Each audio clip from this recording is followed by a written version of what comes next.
Hi friends, ഇന്ന് നമ്മൾ discuss ചെയ്യുന്നു Kerala public service commission 2019 Kerala water authority ഡിപ്പാർട്ട്മെൻറ്റിലേക്ക് നടത്തിയ എക്സാമിൽ നിന്നുള്ള കണക്കിലെ 10 ചോദ്യങ്ങൾ. അപ്പോൾ ഇത് ചോദ്യങ്ങൾ എല്ലാം ഇംഗ്ലീഷിൽ ആയിരുന്നു. അപ്പോൾ ആയതിനാൽ തന്നെയും ഒരു ഡിഗ്രി ലെവൽ പോലെയാണ്, ബൈ ട്രാൻസ്ഫർ എക്സാം ആയിരുന്നു. അപ്പോൾ ഇനി ഒരുപാട് നമ്മുടെ ഡിഗ്രി ലെവൽ എക്സാം വരുവാണ്. SI ഉണ്ട്, പിന്നെയുള്ളത് CBCID ഉണ്ട്, അങ്ങനെ ഒട്ടനവധി എക്സാം വരുവാണ്. അപ്പോൾ അതിനുവേണ്ടി മുൻകാല ചോദ്യങ്ങൾ ഒന്ന് പഠിക്കുമ്പോൾ ഈ കണക്കിലെ ഈ ചോദ്യങ്ങളും ഒന്ന് അറിഞ്ഞിരുന്നാൽ ഏറ്റവും നന്ന്. നമുക്ക് ചോദ്യങ്ങൾ ഒന്ന് നോക്കാം. വീഡിയോ ഇഷ്ടമായാൽ ലൈക്ക് ചെയ്യുക, സബ്സ്ക്രൈബ് ചെയ്യുക. ആദ്യ ചോദ്യം, the next number in the following series is 480, 96, 24, 8. അപ്പോൾ സീരീസ് ഇതാണ്. അപ്പോൾ ഇത്രയുമാണ്. ബാക്കി ഇവിടെ വരുന്ന സംഖ്യ ഏതെന്നാണ് ചോദ്യം, സീരീസ്. അപ്പോൾ നമുക്ക് വലുതിൽ നിന്ന് ചെറുതിലോട്ട് പോകണ്ട, ചെറുതിൽ നിന്ന് വലുതിലോട്ട് പോകാം. അപ്പോൾ അതിൻ്റെ ലോജിക്ക് മനസ്സിലാകും. ഇവിടെ 8നെ 3 കൊണ്ട് ഗുണിക്കുമ്പോൾ 24 കിട്ടും. ഈ 24നെ 4 കൊണ്ട് ഗുണിക്കുമ്പോൾ 96 കിട്ടും. ഈ 96നെ 5 കൊണ്ട് ഗുണിക്കുമ്പോൾ 480 കിട്ടും. ഇനി ബാക്കിലോട്ടൊന്ന് ഓടിച്ചു നോക്കാം. 480നെ 5 കൊണ്ട് ഡിവൈഡ് ചെയ്യുമ്പോൾ 96, 96നെ 4 കൊണ്ട് ഡിവൈഡ് ചെയ്യുമ്പോൾ 24, 24നെ 3 കൊണ്ട് ഡിവൈഡ് ചെയ്യുമ്പോൾ 8. അടുത്തിനി എന്ത് വരണം? 8നെ 2 കൊണ്ട് ഡിവൈഡ് ചെയ്യുമ്പോൾ കിട്ടുന്നതാണ് ഇവിടെ വരേണ്ടത്. 8നെ 2 കൊണ്ട് ഡിവൈഡ് ചെയ്യുമ്പോൾ 4 കിട്ടും. ഓപ്ഷൻ സി ആണ് ആൻസർ. ലോജിക്ക് ഒന്ന് ഓർക്കുക. അടുത്ത ചോദ്യം, in what time will A train 100 meter long cross an electric pole if its speed is 144 km/h? അപ്പോൾ ഒരു ട്രെയിനിൻ്റെ വേഗത 144 km/hലാണ്. അപ്പോൾ അത് ഒരു 100 മീറ്റർ നീളമുള്ള ഒരു തീവണ്ടി ഒരു ഇലക്ട്രിക് പോൾ കടക്കാൻ എടുക്കുന്ന സമയം. നമ്മൾ സാധാരണ LDCക്കും മറ്റും ചോദിക്കുന്ന ചോദ്യം. അപ്പോൾ ട്രെയിനിൻ്റെ കണക്കൊക്കെ ചോദിക്കുമ്പോൾ ബേസായിട്ട് നമ്മളൊരു ഇക്വേഷൻ അറിഞ്ഞിരിക്കണം. Speed S = distance divide by time. ഇതാണ് ബേസിക് ഇക്വേഷൻ. അപ്പോൾ സ്പീഡ് എന്താണ്? Distance divide by time. നമുക്കിവിടെ വാട്ട് ടൈമല്ലേ ചോദിച്ചിട്ടുള്ളത്. അപ്പോൾ ടൈമിനെ ഇക്വേഷൻ ഇപ്പുറത്ത് കൊണ്ടുപോകുമ്പോൾ S ഓട്ടോമാറ്റിക്കായിട്ട് താഴെ വരും. അപ്പോൾ T എന്ന് പറയുന്നത് D/S എന്നാകും. ഇനി Dയും Sഉം എല്ലാം തന്നിട്ടുണ്ട്. ഡിസ്റ്റൻസ് എത്രയാണ്? 100 മീറ്റർ. അപ്പോൾ 100 ഡിവൈഡ് ബൈ സ്പീഡ് എത്രയാണ്? 144 km/h. ഇവിടെ ശ്രദ്ധിക്കുക, യൂണിറ്റ് നോക്കണം. ഇവിടെ km/hലും ഇവിടെ മീറ്ററിലുമാണ് കിടക്കുന്നത്. അപ്പോൾ നമ്മൾ ഒറ്റ മീറ്ററിലോട്ട് ആക്കും. നമ്മളിപ്പോൾ മീറ്ററിലോട്ടാണ് ആക്കുന്നത്. അതായത് km/hനെ m/s ആക്കാൻ 5/18 കൊണ്ട് ഗുണിക്കുക. എന്തുവാണ്? കിലോമീറ്ററിനെ m/s 5/18 കൊണ്ട് ഗുണിക്കുക. അത് ഒന്ന് എഴുതി വെച്ച് പഠിക്കുക. നമുക്ക് നോക്കാം. ഇനി സ്പീഡ് എത്രയാണ്? 144.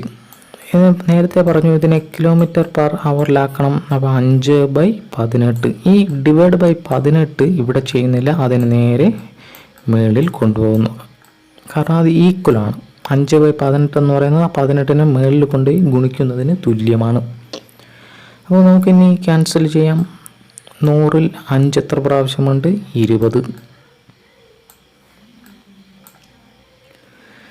ഇനി 18ൽ 9 2 പ്രാവശ്യമുണ്ട്. 144ൽ 9 എന്ന് പറയുന്നത് 16 പ്രാവശ്യമാണുള്ളത്.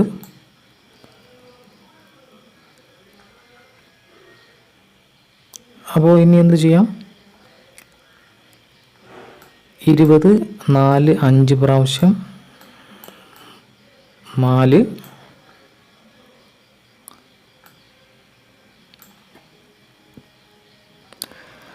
പിന്നുള്ളത് ഈ രണ്ടും ക്യാൻസൽ ചെയ്യാം. 5/2 എന്ന് പറയുന്നത് 2.5 ആണ്. 2.5 ഉള്ളത് ഓപ്ഷൻ എ ആണ്. നോക്കാം, ഓപ്ഷൻ എ ആണ് ആൻസർ. അപ്പോൾ ബേസിക്കായിട്ട് അറിയേണ്ടുന്ന ഇക്വേഷൻസ് അത്രയും ഒന്ന് ഓർക്കുക. അടുത്ത ചോദ്യം, the sum of age of 5 children born at the intervals of 3 years each is 50 years. Find out the age of the youngest child. അപ്പോൾ ഇവിടെ പറഞ്ഞിരിക്കുന്ന എന്തുവാണ്, 5 കുട്ടികൾ ജനിച്ചിട്ടുണ്ട്. അതായത് അവരുടെ ജനന ഇൻ്റർവെൽ എന്ന് പറയുന്നത് 3 വർഷ ഗ്യാപ്പിലാണ്. അവരുടെ തുക, 5 കുട്ടികളുടെ ഇപ്പോഴത്തെ തുക എന്ന് പറയുന്നത് 50 വയസ്സാണ് എങ്കിൽ ഏറ്റവും യങ്ങസ്റ്റ് ആയിട്ടുള്ള കുട്ടിയുടെ വയസ്സ് എത്രയെന്നാണ് ചോദ്യം.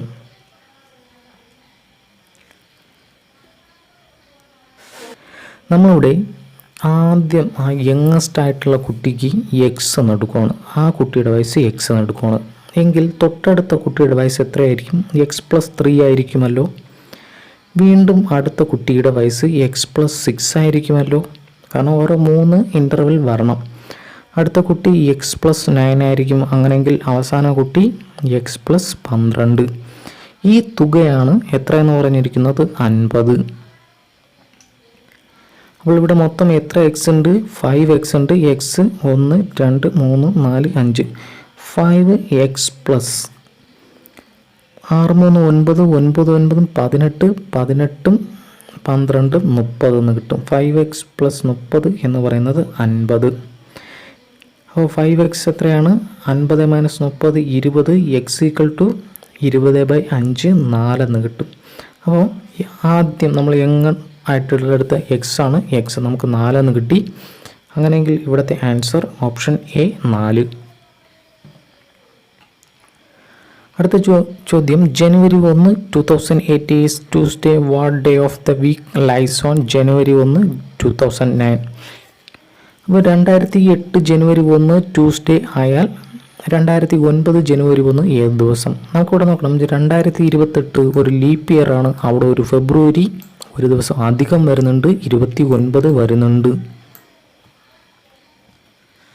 അപ്പോൾ അങ്ങനെ ആ ലീപ്പ് ഇയർ ഉൾക്കൊള്ളുന്നു എങ്കിൽ അതേ ഡേറ്റ്, അതേ വർഷം ഒന്നുകൂടെ കൂട്ടിയാൽ തൊട്ടടുത്ത ഡേറ്റ് കണ്ടുപിടിക്കാൻ +2 കൂടെ കൊടുക്കണം. ഇവിടെ കിട്ടിയ ട്യൂസ്ഡേയുടെ കൂടെ +2 കൂടെ കൊടുക്കണം. അത് ശ്രദ്ധിക്കുക. എന്നാൽ ഇവിടെ ലീപ്പ് ഇയർ ആകുന്നില്ലെങ്കിൽ +1 കൊടുത്താൽ മതി. ലീപ്പ് ഇയർ ഉള്ളത് കൊണ്ട് +2 കൊടുക്കുന്നു. ട്യൂസ്ഡേ കഴിഞ്ഞ് വെനസ്ഡേ, തേഴ്സ്ഡേ. ഓപ്ഷൻ സി ആണ് ആൻസർ.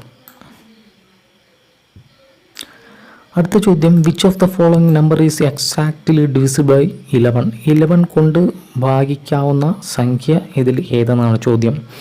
അപ്പോൾ 11 കൊണ്ട് ഭാഗിക്കാനുള്ള സംഖ്യകൾക്ക് ഒരു പ്രത്യേക കണ്ടീഷൻസ് ഉണ്ട്. അതായത് ഒന്നിടവിട്ടുള്ള സംഖ്യകളുടെ തുക എന്ന് പറയുന്നത് 0 ആയിരിക്കും. അപ്പോൾ അങ്ങനെയുള്ള ജസ്റ്റ് ഒന്ന് നോക്കിയാൽ മതി. ഞാനിവിടെ ആദ്യം ഓപ്ഷൻ ഡി നോക്കുവാണ്. 8 4 12 ആണ്. 12 1 13. ഈ തുക എത്ര? 13. അടുത്ത് ഒന്നിടവിട്ടുള്ള ഇത് നോക്കണം. 5 4 9 9 4 13. അപ്പോൾ 13 മൈനസ് 13 0 വന്നു. അപ്പോൾ ഡി തന്നെയാണ് ആൻസർ, ഓപ്ഷൻ ഡി. അപ്പോൾ 11ൻ്റെ പൂർണ്ണമായി ഡിവിസിബിൾ ചെയ്യുന്ന മെത്തേഡ് ഒന്ന് ഓർത്തിരിക്കുക. അടുത്ത ചോദ്യം, A and B can do a piece of work in 8 days and A alone can do it in 12 days. In how many days can B alone do it? അപ്പോൾ എയും ബിയും ഒരു വർക്ക് 8 ദിവസം കൊണ്ട് ചെയ്യും. എ ഒറ്റയ്ക്ക് 12 ദിവസം കൊണ്ട് ചെയ്യും. അങ്ങനെയെങ്കിൽ ബി ഒറ്റയ്ക്ക് ആ വർക്ക് ചെയ്യാൻ എത്ര ദിവസം എടുക്കും എന്നൊരു ചോദ്യം ചോദിച്ചാൽ ബേസായിട്ട് ഈ ഒരു ഇക്വേഷൻ മാത്രം ഒന്ന് ഓർത്തിരിക്കുക. AB/B - A. അപ്പോൾ എ എന്ന് പറയുന്നത് 8 ആണ്, ബി എന്ന് പറയുന്നത് 12 ആണ്. 12 × 8/12 - 8 4 എന്ന് കിട്ടും. വീണ്ടും 2 2 × 12 24 എന്ന് കിട്ടും. ഓപ്ഷൻ ഡി ആണ് ആൻസർ. അടുത്ത ചോദ്യം, the difference between the compound interest and simple interest for a certain amount for 2 years at 4% rate is 1.6. What is the amount? അപ്പോൾ ഒരു നിശ്ചിത തുക, അതിൻ്റെ സിമ്പിൾ ഇൻട്രസ്റ്റും കോമ്പൗണ്ട് ഇൻട്രസ്റ്റും തമ്മിലുള്ള വ്യത്യാസം എന്ന് പറയുന്നത് 1.6 രൂപയാണ്. 2 വർഷത്തേക്കാണ് റേറ്റ് 4 എങ്കിൽ എമൗണ്ട് എത്ര എന്നാണ് ചോദ്യം. അപ്പോൾ നമുക്കൊരു ബേസിക് ഒരു ഇക്വേഷൻ ഉണ്ട്. അതായത് ഒരു നിശ്ചിത തുക 2 വർഷത്തേക്കെന്ന് എടുത്തു പറയുവാണെങ്കിൽ അവയുടെ തുകകൾ തമ്മിലുള്ള വ്യത്യാസം, ഈ തുകകൾ എന്ന് പറയുന്നത് അവയുടെ പലിശ കിട്ടുന്ന വ്യത്യാസം, കോമ്പൗണ്ട് ഇൻട്രസ്റ്റിലും സിമ്പിൾ ഇൻട്രസ്റ്റിലും കിട്ടുന്ന പൈസ, അത് ഈക്വൽ ടു, അതാണ് ഇവിടെ 1.6. 1.6 equal to P into R square by 100 square. ഇതാണ് ഇക്വേഷൻ. നമുക്കിവിടെ ആറുണ്ട്, പി കണ്ടുപിടിച്ചാൽ മതി. അപ്പോൾ 1.6 ഇൻറ്റു ഈ 100നെ മുകളിലേക്ക് കൊണ്ടുവരാണ്. 1.6 into 100 into 100 divide by R square. R എത്രയാണ്? 4. 4 ഇൻറ്റു 4. നമുക്കിതിനെ 16 ആക്കാം. ഒരു 0 ക്യാൻസൽ ചെയ്താൽ മതി. ഇപ്പോൾ 16 ആയി. 4 ഇൻറ്റു 4 16. 16 ക്യാൻസലായി. ബാക്കിയുള്ളത് 100 ഇൻറ്റു 10 1000 എന്ന് കിട്ടും. ഓപ്ഷൻ എ ആണ് ആൻസർ. അടുത്ത ചോദ്യം, the ratio between 2 numbers is 4:5. There LCM is 120. The sum of numbers is. അപ്പോൾ LCM 120 തന്നിട്ടുണ്ടെങ്കിൽ സംഖ്യ എങ്ങനെ കാണും? സംഖ്യ കാണാൻ ആ LCM കൊണ്ട് ഡിവൈഡ് ചെയ്താൽ മതി. അപ്പോൾ 120/4 എത്രയാണ്? 30. 120/5 എത്രയാണ്? 24. ഇതാണ് സംഖ്യകൾ. അപ്പോൾ ആ LCMനെ റേഷ്യോ കൊണ്ട് ഡിവൈഡ് ചെയ്തു. അപ്പോൾ സംഖ്യ ലഭിച്ചു. ഇനി 30 + 24 എത്രയാണ്? 54. ഓപ്ഷൻ സി ആണ്. അതാണ് ചോദിച്ചിട്ടുള്ളത്. തുക സം ഓഫ് നമ്പേഴ്സ് ഈസ് 54. അടുത്ത ചോദ്യം, in N election between 2 candidates on who got 75 of the votes on the election by 272 votes, then the total votes polled is. അപ്പോൾ ഒരു ഇലക്ഷനാണ്, 2 കാൻഡിഡേറ്റ് ആണ്. അവരിൽ ഒരാൾക്ക് 75% വോട്ട് കിട്ടിയ ആൾ 272 വോട്ടിന് ജയിച്ചു എങ്കിൽ മൊത്തം എത്ര പേരാണ് വോട്ടിട്ടത് എന്നാണ് ചോദ്യം. അപ്പോൾ ഇതിനൊരു എളുപ്പത്തിൽ കണ്ടുപിടിക്കുന്ന ഒരു ടെക്നിക്ക് ഉണ്ടായിരുന്നു, അത് സ്കിപ്പായിപ്പോയി. അപ്പോൾ വേറൊരു മെത്തേഡിലുണ്ട്, അത് അല്പം ലെങ്തി ആണെങ്കിലും നമുക്ക് ആൻസർ കിട്ടും, വേഗത്തിൽ കിട്ടും. അപ്പോൾ ഇവിടെ നമ്മൾ കണ്ടീഷൻസ് എല്ലാം അറിഞ്ഞിരിക്കണം. അതായത് 75% വോട്ട് ലഭിച്ച ആളാണ് ജയിച്ചത്. അങ്ങനെയെങ്കിൽ തോറ്റ ആളിന് എത്ര പെർസെൻറ്റേജ് കിട്ടി? 25%. അപ്പോൾ 25% ശതമാനം എഴുതുന്നത് ഡിവൈഡ് ബൈ 100. അപ്പോൾ തോറ്റ ആളിന് 25%, 25/100 പ്ലസ് ഈ 272 ഈ വോട്ട് കൂടെ കിട്ടിയിരുന്നെങ്കിൽ ആ 75% വോട്ട് തുല്യം ആവുമായിരുന്നു. അതാണ് വേറെ ഒരു പുതിയ രീതിയിൽ ചെയ്യാൻ പറ്റുന്ന ഒരു മെത്തേഡ്. അപ്പോൾ എന്തുവാണ്? വേറൊന്നുമില്ല.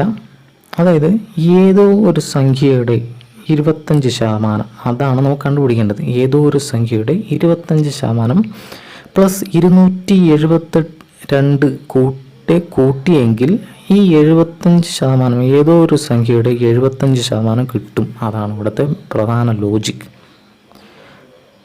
അപ്പോൾ നമുക്കിനി ഒന്ന് ക്രിയേറ്റ് ചെയ്യാം. 25 1/4 3/4. അപ്പോൾ x/4 272 ഇവിടെ കിടന്നോട്ടെ. 272 ഈക്വൽ ടു ഇവിടെ 3x/4 ആണല്ലോ. 3x/4 minus x/4. ഈ x/4നെ അപ്പുറത്ത് കൊണ്ടുപോയപ്പോൾ മൈനസായി. അപ്പോൾ 3x - 4x എത്രയാണ്? 2x/4 എന്ന് കിട്ടും.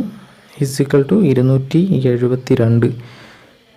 2x/2 equal to 272. x equal to 272 into 2, അത് ചെയ്യുമ്പോൾ 544 എന്ന് കിട്ടും. അപ്പോൾ ബേസിക് ലോജിക്ക് ഇതാണ്. ഈ 75% വോട്ട് കിട്ടിയ ആളാണ് ജയിച്ചത്. അപ്പോൾ അയാൾക്ക് എത്ര വോട്ടാണ് അധികം കിട്ടിയത്? 272. അപ്പോൾ തോറ്റാളിന് കിട്ടിയത് 25. അതായത് 25% പ്ലസ് 272 കൂട്ടുമ്പോൾ 75% ആയി. അതാണ് കണക്ക്. അപ്പോൾ ആ ഒരു ഇതിലാണ് ഇവിടെ ചെയ്തത്. അടുത്ത ചോദ്യം, find the mirror image when the exact time shown in clock was 6.07.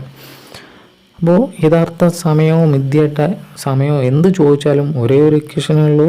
സമയം 11-നേക്കാൾ കുറവാണെങ്കിൽ 11:60 നിന്ന് കുറച്ച് എഴുതിയാൽ മതി. 6.07 03 5 11 6 പോയ 5 5.53 കിട്ടും. ഓപ്ഷൻ ബി ആണ് ആൻസർ. 5.53. അപ്പോൾ ഇത്രയുമാണ് നമ്മൾ ഇന്ന് ഡിസ്കസ് ചെയ്യുന്ന ചോദ്യങ്ങൾ.